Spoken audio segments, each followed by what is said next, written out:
Yeah. Unfortunately, didn't have it tonight.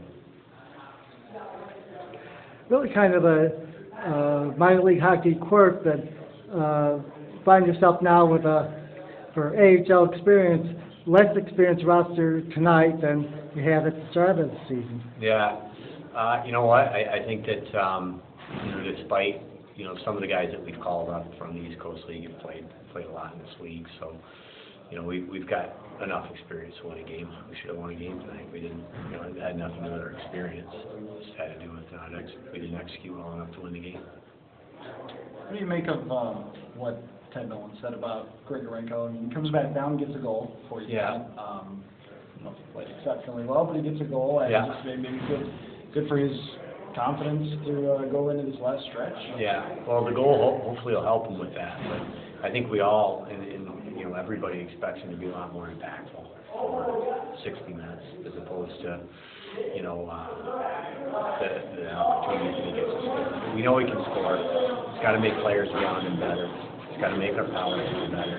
And he didn't really do that tonight, I don't think, or at least not enough.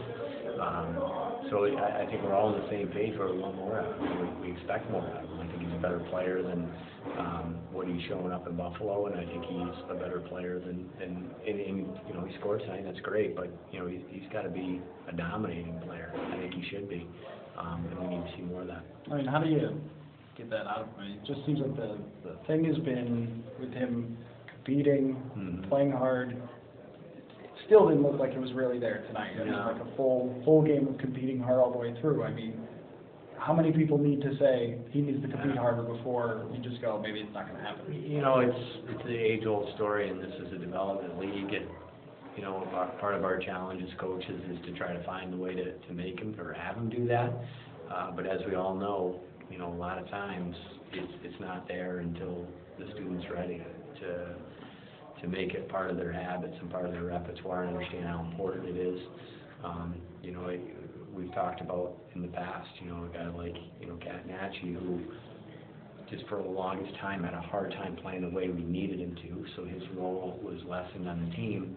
And now that he's playing the way that we want him to, which is physical, moving his feet, keeping the game simple, and directing pucks at the net, now he's one of our best players. I thought he was outstanding again tonight. He took, what I thought was a weak penalty, or a penalty that he shouldn't take at that point in the game. But it was a penalty being physical and playing hard, and we'll take that. So Mikhail's the same way. He's got to learn that.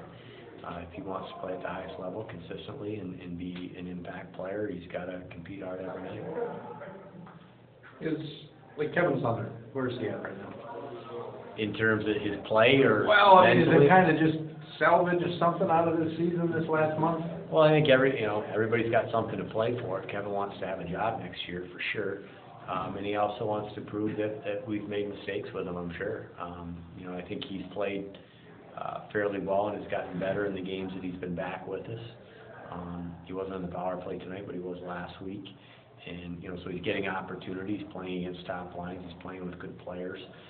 He scores a goal tonight. So, for me, it's whether he agrees with the way that he's been handled in the past is irrelevant. He wants to show everybody what he can do.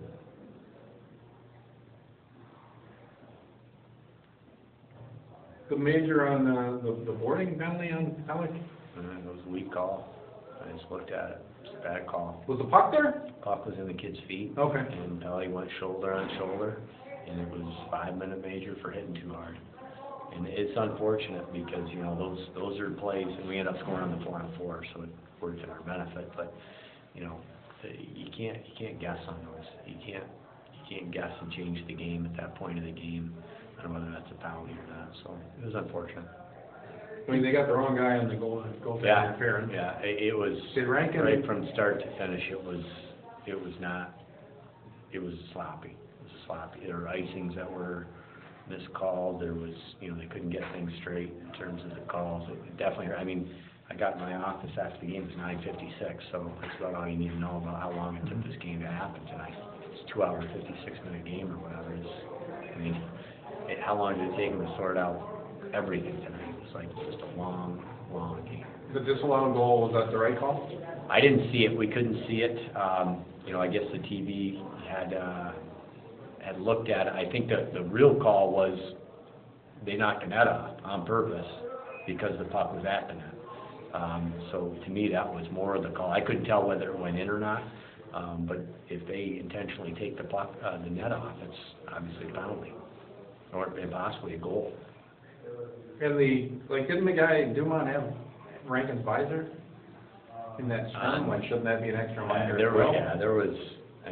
It just seemed It was evident. effective to make that call was after everything else that had happened was not gonna, they had a hard time sorting all those things out, and, you know, he was on his own tonight, he was filling in for an injury or an illness, so I don't know if the game took him by surprise, or, he looked a little overwhelmed tonight. Also, schedule-wise, you're out for another week before your next game? Yeah, and then it comes fast, you know, we got 4 3-3s and a 3-4 night in the last 5 weeks of the season, so, you know, I think that's gonna be a welcome addition for our players, because, you know, nobody likes sitting around here, and this time of year, you don't wanna be practicing 6 times for every game you play, so, I think we're anxious to play more, and we're playing well, you know, despite the results tonight, we're playing pretty well I'm proud of the way the guys competed and played tonight. It's just a matter of execution, some areas that we gotta get better at. What's the update on Pesca McCabe? Pitzer probably, we're hoping, he's on target to play Friday. I think there's a chance that Jacob could play Friday. He's back skating, and, you know, it's just really day-to-day with him, how he recovers. But Pitzer should be definitely good to go, and then McCabe, there's no such chance he'll play next weekend. I don't know if we can say pisser on the radio. Yeah, sorry.